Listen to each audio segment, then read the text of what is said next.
Thank you, Ramaswamy. Ramaswamy started with statistics, so let me give you a statistics of a different kind. I mean, I've been interested in K community right from my Wipro times from 2007. And I think so this is the first time in K community and family has come forward to facilitate their knowledge. Pleasure introducing two of my good friends, Soundarya Rajesh and Rajesh. So Rajesh would be our first speaker. And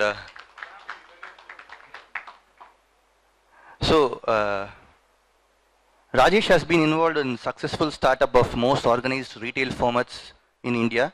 He started his career as an assistant manager, credit collections in Citibank, went on to become sales and marketing analyst India and American President clients, was handling assistant manager warehouse operations in Pepsi Foods, was a part of Ogilvy Matter, Metro Cash and Carry, RPG Retail, Reliance Retail, and was head of TCS Retail Solutions in Chennai.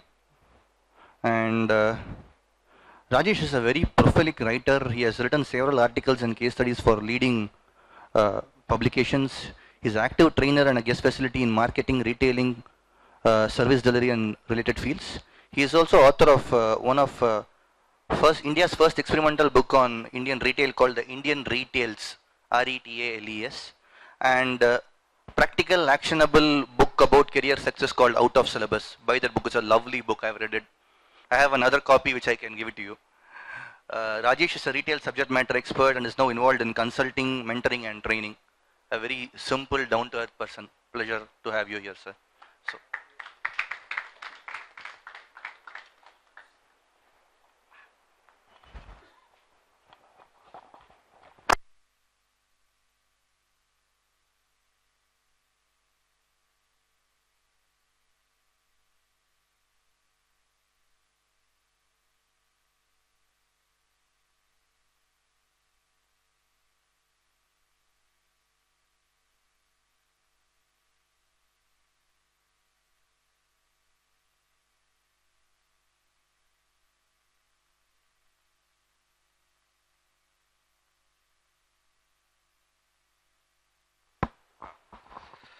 Hi, good evening.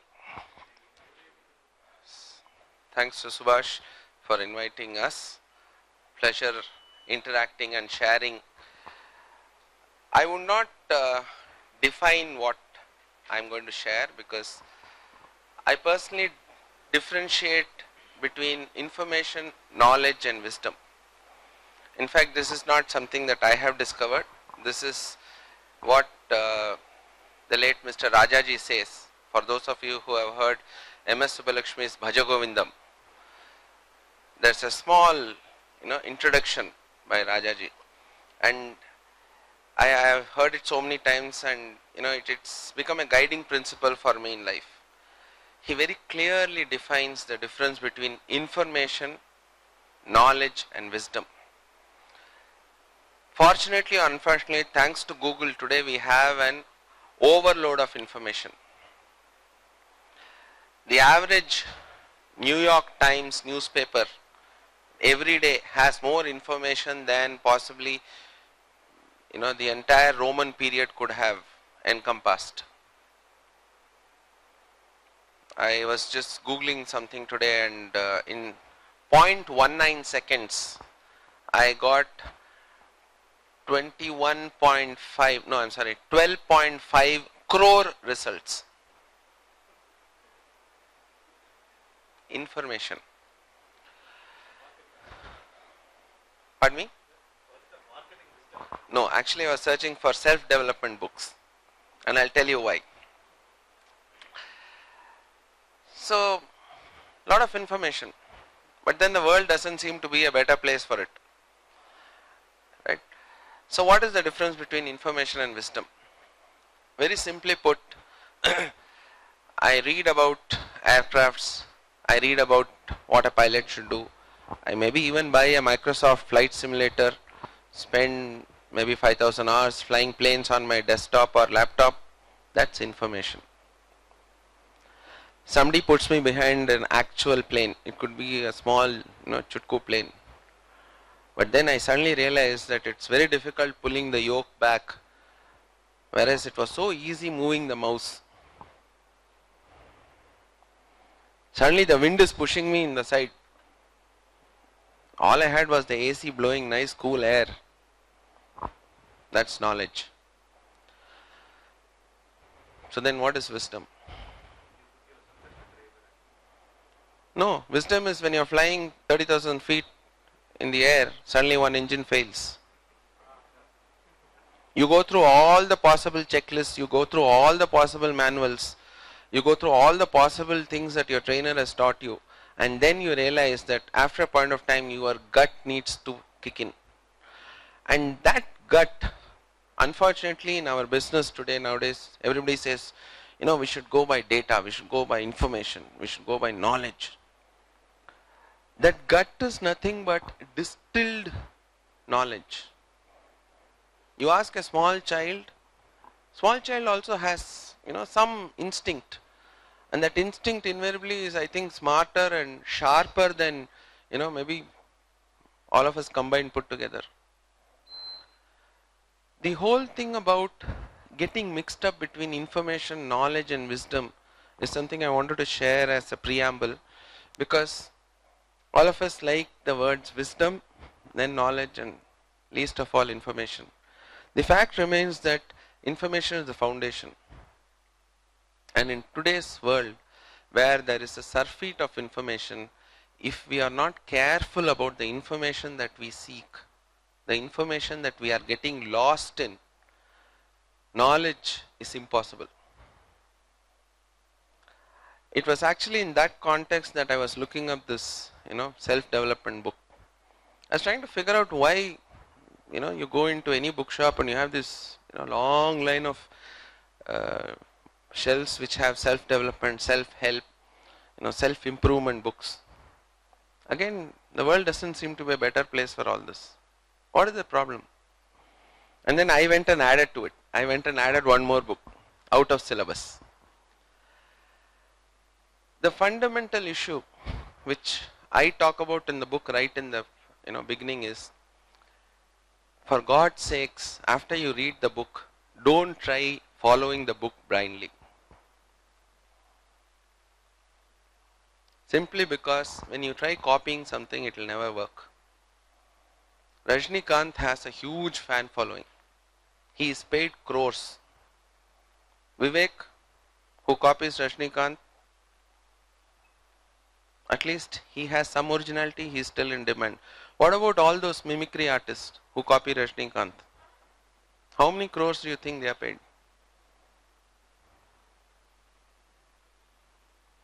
So originality is the fundamental secret to success. So in that context, the question therefore should be, so when there are so many books, so many thoughts, what have you written in out of syllabus? Fundamentally, I have looked at career and career planning in a slightly different way, and I thought I'll share that today with all of you.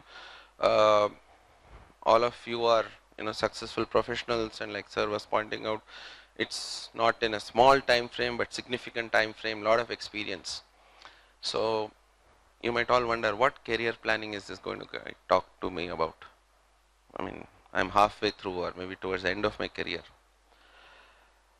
The fact remains that it's never too late to get inputs for anything in life. And in that context, I'll share with you my perspective of career planning and the role it plays in a person's life, and where I think there can be value add to people. First is with regard to the way we look at a career. Most of us, when we are starting off after our education, don't even realize what this thing called career is. We are more fixated on the job. Why do I make the difference?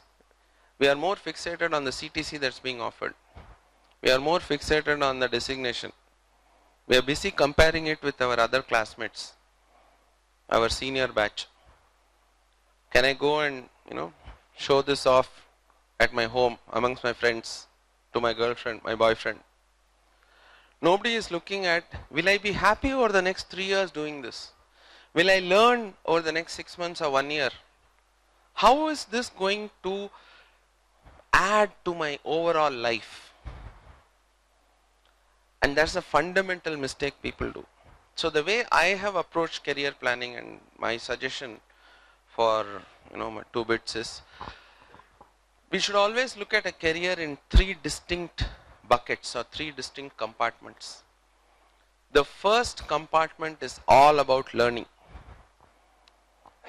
And when Subhash was reading out my background, I think you would have got a feel of my having walked my talk. For the first 4 or 5 years of my career, I have possibly worked in the most diverse range of companies and industries and functions. I started as a credit and collections person for Citibank. Tamil Solnona ET Karan. I then moved on to American President Lines, which is in shipping and logistics. No correlation. Then I went to Pepsi. I wanted to be in marketing, and suddenly before I knew what's happening, I'm handling the warehouse in Satya Studios. And there's enough stories about that we can have a separate session about it. Then I moved into advertising. In 95-96, when retail was starting off and one of my mentors said, hey, you want to come in? I said, sure, why not? And at that point of time, almost everybody I know frightened me. I mean, I am using the softer word. Some of them even threatened me. And what was the primary plank? The primary plank was, who is going to come and shop in this air-conditioned shop? So that became my motivation. That became my drive. And today, I think all of you do that. And I think I have done a good job in that. Now, going back to what I said. So the first 4-5 years, for a person who looks at or hears about my background, it might seem how completely irrelevant and how there's no focus. This guy has wasted 5 years of his life. Sure, I have. But look at the learnings I have had. I have worked in different industries. I worked in different functions. I worked in different cultures. I worked in different environments. I know how to handle a daily wage loader, as also an expat who has come down from the US for a presentation. I can interact with people my age, seniors. So when I got into retail, all those learnings were invaluable to me. So to go back to my out of syllabus buckets, first bucket people should focus upon is learning. And that is something that as organizations, my suggestion, request, advice, if you want a slightly heavy word, is we don't drive that agenda of learning strong enough amongst the younger generation when they join the organization. Most of the younger people who come on board, and I'm not talking about a industry or a company or any specific focus area, most youngsters when they come on board are warm bodies. How do we give them a wider perspective in terms of learning? Because that is what is going to actually help them grow. It is not about giving them projects and then giving them more incentives and increments. The second bucket is to understand what I want to do, because till then I think all of us are so overawed by so many new exchanges and experiences in life. We are changing our mind every day. It's like most of us when we were young wanted to be an engine driver and then a bus driver and then a pilot and so on and so forth. So it took some time for us to stabilize. Second bucket is that focus area, which is try to get a clear fix on where you want to go and what you want to do. And this fix and this clarity should not be defined by money, which again is a Achilles heel or fatal flaw amongst a lot of people. Their definition is driven by, is this a growing industry? Is this where a lot of money will be made? The focus should be on, do you enjoy doing it? Do you have fun? Are you learning enough? The third bucket is, if you have done your first and second bucket properly, which is you have learned a hell of a lot of things and you have internalized it, which is where where I started off comes into the picture, which is information to knowledge to wisdom. In the second bucket, you have been clear about where you want to go in terms of becoming an expert, whether it's an industry expert or a functional expert. In the third bucket, even if you go and hide under the ground, there will be people who come chasing after you, demanding your time, demanding your inputs. One simple example I can give is from the medical fraternity. Because most people in the medical fraternity, because of the way their entire system is structured, in a manner of speaking, follow this three bucket theory. You can't go out and immediately start practicing the minute you finish your MBBS. You have to do residency. Not only do you have to do residency, you have to go through the grind of working across various departments. You learn, you learn, you learn. Nobody is, getting fixated about a corner office. Am I going to become the MD next? Will I get a promotion next? Second bucket happens when they realize that I am great in heart surgery, or I am great in, gastro, or I want to be in gynec. And then they actually go back and sharpen their skills. They develop themselves further in that particular area of specialization. Consider some of the very few handful experts, the expert doctors. Anybody in the room, in case, God forbid, in case you have to go and meet, say, a heart surgeon, anybody here who is going to negotiate with the heart surgeon saying, hey, why are you charging me so much? Anybody? You will pay. In fact, you will be ready to pay a premium if the guy puts you ahead of the list, right? So, this is the core message of out of syllabus. Some points of relevance which I think I can share with this particular audience. Okay. The third part is building your brand and therefore automatically monetizing your expertise. First part is learning. Learn, learn, learn. Second part is focus. Now the focus can be in terms of industry or in terms of function. A lot of times people try to become a micro specialist. I want to be in sales and marketing in this particular industry. Fine, but then you are not going to be known widely for it. Third bucket is, if you do the first two properly, you become known as the expert, and therefore how do you leverage that? Couple of things which I wanted to share with this particular audience is pertaining to the second and third bucket, because obviously I don't think there are too many people here in the first bucket phase of life. Two very favorite topics close to my heart. One is this thing called as balance. We all read about balance. We take our vehicles to be balanced. Some of us do yoga. Some of us, attend to Vedic classes, breathing exercises, etc., etc. But do we all really follow a sense of balance in our life? The first thing needed for balance is to know how many facets are there in your life. Any guesses? In an average person's life, how many facets would we have? 3?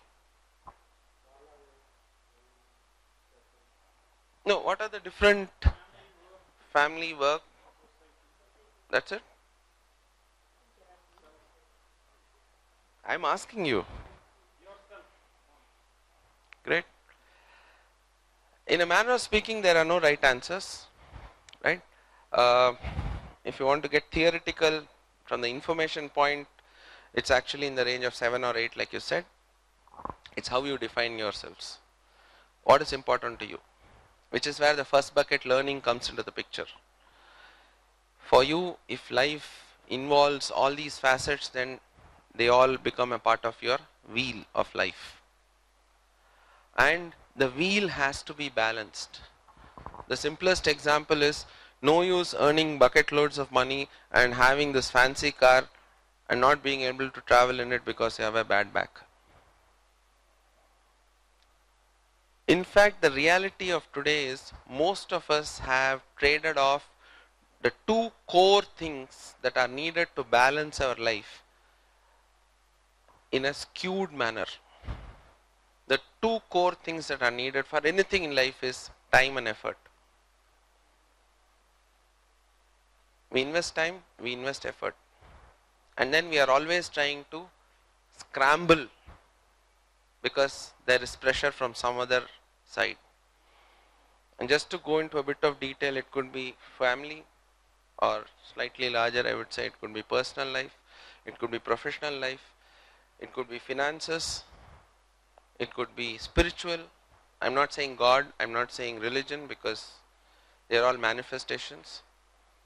Right? It could be your support system could be your friends, your relatives, your colleagues. Do we consciously balance out our time and effort amongst all these things? We don't.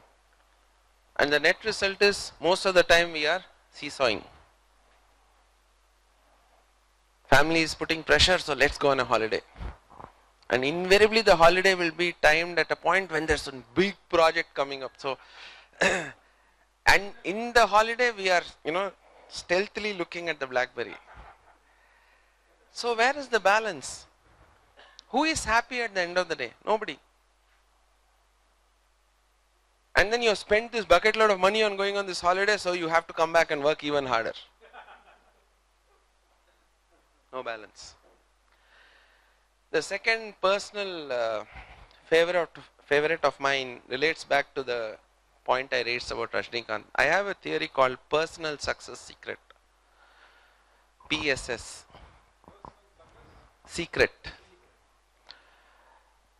One of the reasons why these 12.5 crore self-development books really don't make a difference is because nobody adapts it to their life. For example, in the retail industry, everybody is busy trying to copy Walmart, including Walmart itself in India. It's not going to work because India is different.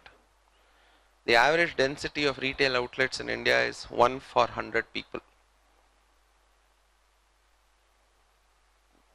Perhaps very, very unique in the world. The average density, for example, in European Union is say 1 or 2 for 1,000. So there's no way you can copy paste. Similarly, most of these self-help, self-development workshops, training programs actually fall flat and are a complete waste of time and money because we are all trying to follow one template.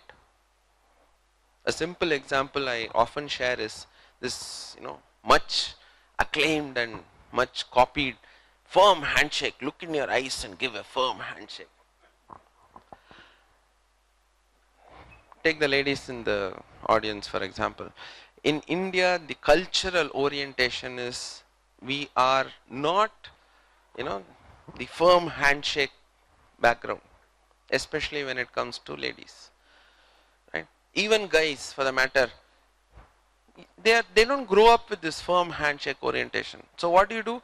When you call them, you say, okay, he's very shy. Put him into a body language workshop. Okay, give me a firm handshake. No, firm. Don't you think a simpler way is to address the core requirement, which is you should greet the person properly? And that could be, Namaste. How are you? Hey, what is this? This is our way of greeting. What's wrong in it? Why don't we teach that? Because we do not recognize that every person has their own unique success secret. The third personal favorite is this statement called, how is it relevant? In fact, at home and amongst some of my close friends, I'm actually called as how is it relevant, because I keep asking this quite a few number of times. It's actually very simple. Everything has a context. Everything has to be seen in that context. Again, real life, incident or example I can share is, we have this group on Facebook, you must have seen it, Out of Syllabus, where a lot of young people are a part of this group. There are close to 1,000 members on the group, and we talk only about self-development, not copy-paste, the PSS kind. We talk about how we can make differences to each other's life. And one of the interesting topics that came up out was, we all get into the respective stream of studies and then join a company, and then we realize that we are actually not happy. This is not what I want to do. But I've invested 3 years of college and maybe 2 years of MBA, and I've spent a lot of money, and my parents are now looking for my marriage, and that is where this question, how is it relevant, will actually make a difference to your life. In an average lifespan of 60 or 70 or years, how is 3 years relevant?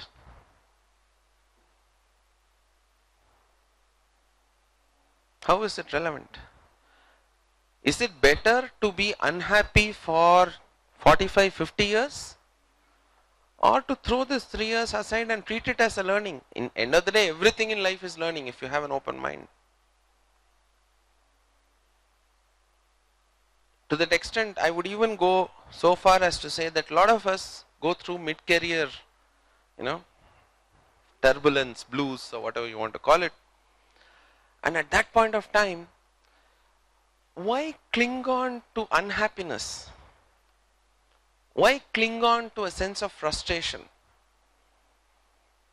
Trust me, it's not going to help anybody, least of all the person who is going through it. It's like, a ripple effect. I force myself to be unhappy and frustrated. Why? No, because I have to do it for my family. Then are you at least keep quiet about it? Are you at least, do you maintain a balance? No. These waves of anger and frustration will, spread in all directions. How does it help? How is it relevant? Is the money going to, make up for all the mental anguish and agony that is being spread around? I don't think so. So these are the 3 buckets that I talk about. And finally, there's one little trick in the whole. I also talk about a 4th bucket. And the 4th bucket is, at a point in time, if we have done the first 3 buckets properly, if we have planned our life, planned our career, more importantly, if we have built balance in our life, we will realize that at this point of my financial and personal and professional goal, I should achieve a sense of satisfaction. I should achieve a sense of being fulfilled. At that point, you should then divert your time and effort to giving. And in that context, I actually want to share again, I'm walking the talk. Last year in June, I kind of had a eureka moment. I said, enough. I have been a part of some of the biggest names. I have opened close to more than 200, 250 stores personally, standing there 2 days and 3 days and nights. I have opened India's first hypermarket. I have opened India's first organized music store. I have opened India's largest hypermarket of 1,50,000 square feet in Ahmedabad. Again and again, what more am I going to go and do? I can keep opening more and more stores. I can keep opening more and bigger stores. Great. But then there are a lot of people who now are interested in retail and they are getting information. Can I go and share my knowledge with them? Having said that, when I give you the knowledge, it's not going to be knowledge. It is going to be only information. The way you internalize it, it becomes knowledge. But at least can I share it? Can I give you credible information? So I said, yeah. So when I looked at my wheel of life, the balance, I said, fine. So these things are fine. So let me now divert my time and effort towards self-fulfillment, giving to others, sharing my learnings. And that's exactly what I've been doing. In fact, I was just telling him, he asked me, what are you? I said, I am in the knowledge space. So there's a lot of synergy with the K community. Why do I say I'm in the knowledge space? Because I leverage my knowledge of retail and corporate in consulting work. I teach in a lot of B schools, and I do a lot of training programs, sharing knowledge. So that was some of the thoughts that I wanted to share with you. I would like to just summarize in a couple of sentences a few takeaways that I would love if you were to keep in your mind. Please go back and try to look at this balance part of your life and balance it. Keep in mind this personal success secret. Spread the message, because the more we spread the message of personal success secret, the more unique individuals we will help create, and the more unique individuals we have, the better ideas will come out and the less cloning will happen. And last, always remember, how is it relevant? Thank you.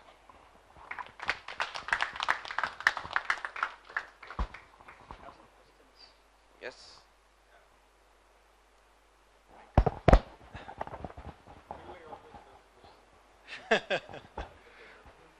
Provoking, more learning. No.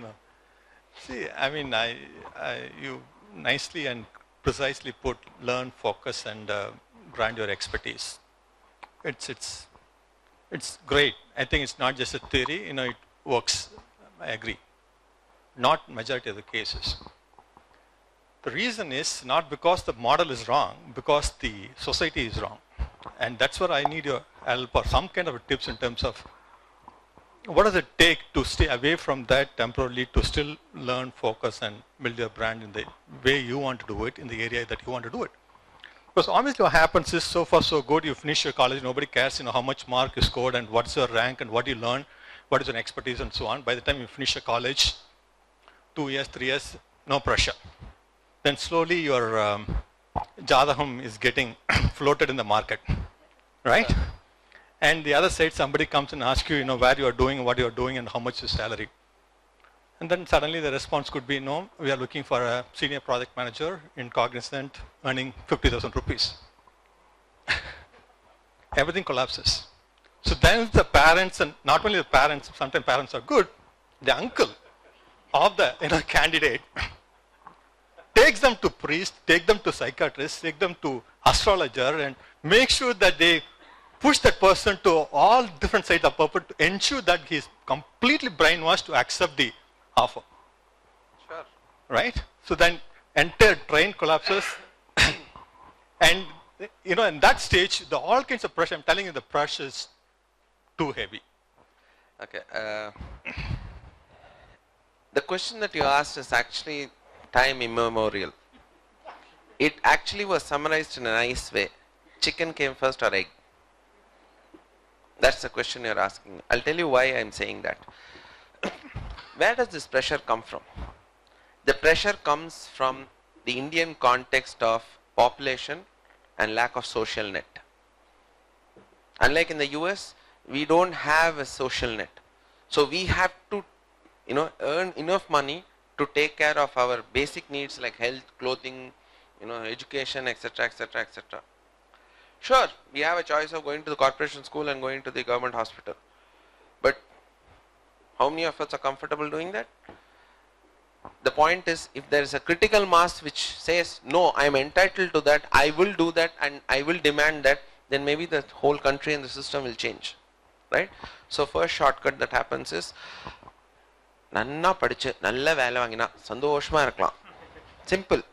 Right? So the mindset is, education equals to money equals to comfortable life, which is the fundamental flaw in thinking. Education has nothing to do with money. You can earn money without education. In fact, you can earn more money without education because your mind is not confused. I'll give you a real life example. In fact, next week I'm going to Kodai for this year's session. Rotary organizes a youth leadership camp kind of thing called Raila. So every year they have been inviting me. 2 years back, when I did this kind of talk about along the lines of out of syllabus and balancing your life. One of the exercises we gave to these 60 odd people is, we took them to the Kodaikanal lake, gave them 1 hour and said, you have 1 hour, earn money. Let's see what you do. So we all broke our head and we said, okay, if anybody earns more than 50 rupees, we'll give them a gift. Okay. 1 hour passed. One girl earned the maximum and she earned 375 rupees. In 1 hour with nothing else. Only her brain, mouth and initiative. What all did she do? It had drizzled. And the stalls near the lake, she went and said, can I just sweep away the water, give me 10 rupees. 3-minute job, 10 rupees. So going back to what I said, education actually distracts us from making money, because unfortunately this white collar fixation comes in, right? Why did I say chicken and egg? Because organizations and corporate are equally guilty. 4 days or 5 days, last Wednesday, I saw this ad, I think, I forget the name of the company. Great opportunities, sales, mentoring programs, blah, blah, blah. We want bright youngsters to join and all that. Minimum should have got 60% in the 10th and 12th standard. How does bright, smart, hardworking correlate to 60%? In fact, quite frankly, I would completely disconnect these two. How many of us, how many organizations here have a minimum cutoff when you're talking about freshers? Do you or don't you? Why? So what happens? We are also parents. So what is the message we take back home? Hey, Anna Padipa, Enga company liya 70% cutoff, Enga company liya 50% cutoff. Without that cutoff, we don't even take a fresher. How will you start a job? And that is how the whole fear psychosis is created. Going back to this example in Kodai, those 50 or 60 people, their mind completely got, the paradigm changed. They no longer were talking about, I need to study well, I need to get a job, I need to finish my degree and therefore earn money. Because they first hand they had an experience. Money is not related to my degree or my education. So fundamentally it's not a simple answer, and all of us are equally guilty. Somebody somewhere has to start. The question is who? It's like that somebody, nobody, everybody story. And I hope that small venues like this, and in that way I am really grateful to Subhash for having given this, enabled this talk. These are all like ripples in the pond. Hopefully at least 3 people will go back and not pressurize your respective kids for the coming quarterly exam. Maybe the kid will bless. Some uncle came and said.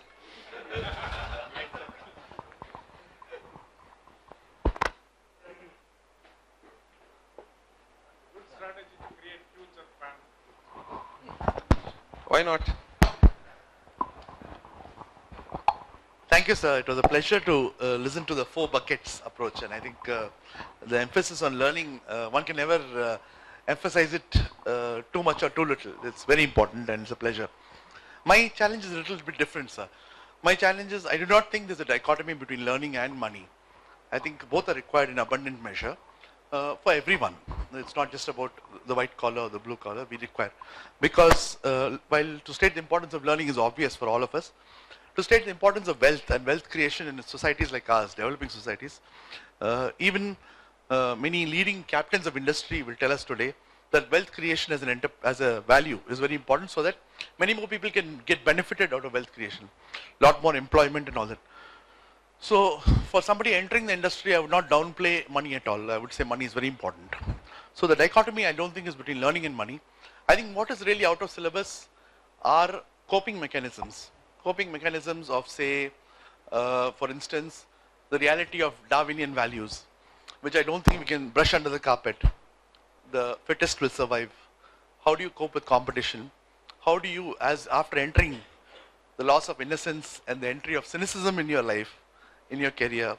So I think it is what is very important is not to pitch learning versus money, but what is very important is how to build the personality and character of the individual to face the entire mosaic of human complexities which exist in people-oriented sectors and services today. And this is not specific to any organization. I have friends across the entire Switch group. I have friends across the old economy. So if you put the whole perspective together, I think what we are faced with is how do we enable youngsters after they have passed the rites of passage into a new organization, how do we enable and empower youngsters to cope with the Darwinian world, to cope with cynicism, and to cope with the loss of innocence in terms of after having followed your 4 buckets ardently to only discover that Rajesh might have been wrong, because the one thing that's out of syllabus in Rajesh's text is that he forgot Darwin, he forgot Machiavelli, he forgot so many others who spoke about the place of man in state of nature. Is it a kind world or an unkind world that we're going to present? And I think both are there. There are kindnesses in this world of which all of us are beneficiaries, and there's a lot of unkindness out there. If you're going to brush aside the unkindness under the carpet and teach this, then it will be a fool's paradise that we'll be sending them into. And I do not think we should lead youngsters into that very sort of, it's not about the money, honey. There's a lot of money there too. Thank you. Sure. If I may just add to a couple of points that you raised. At no point did I downplay wealth creation. Wealth is completely different, and wealth is not only about money. Again, let us be clear. The fixation on money is different. Again, let me go back to my retail days. For the first almost 7-8 years, we were all so crazily running after opening stores. And for those of you who don't know, let me share with you, RPG retail was amongst the worst paymasters. And almost every week, one of us would get a job from, in those days, the .com boom was there. So we'll keep getting offers, and some of them would be mind-blowingly double what we are getting. At no point of time we were even tempted for a second, because we were too busy creating something at a much larger level. So sure, I buy your point about wealth creation, but again I go back to what I said. Wealth creation is different, it is holistic, it is about creating something which is enduring, it is about leaving behind a legacy. Money is very, very short term and a very small component of it. Yes, we are not going to be sending out the next generation or our children or their children into a very kind, enabling, supportive, air-conditioned, convenient world, which is why this first bucket is very crucial about learning. Starting from a small child, however much you tell the child that the fire will burn, the brightness and the warmth of the fire will always attract the child to put their finger into it. I have done it. I'm sure most of you would have done it. I'm sure most of the kids in your home would have done it. So like you said, we can only give inputs. The bigger thing is to drive home the fact that you need to internalize it, which is why I started off saying information is different, knowledge is different, wisdom is different. If we mix up these, and more importantly, younger generation mixes it up saying that, I have got knowledge just because I have done a Google search. And that, correction has to be done.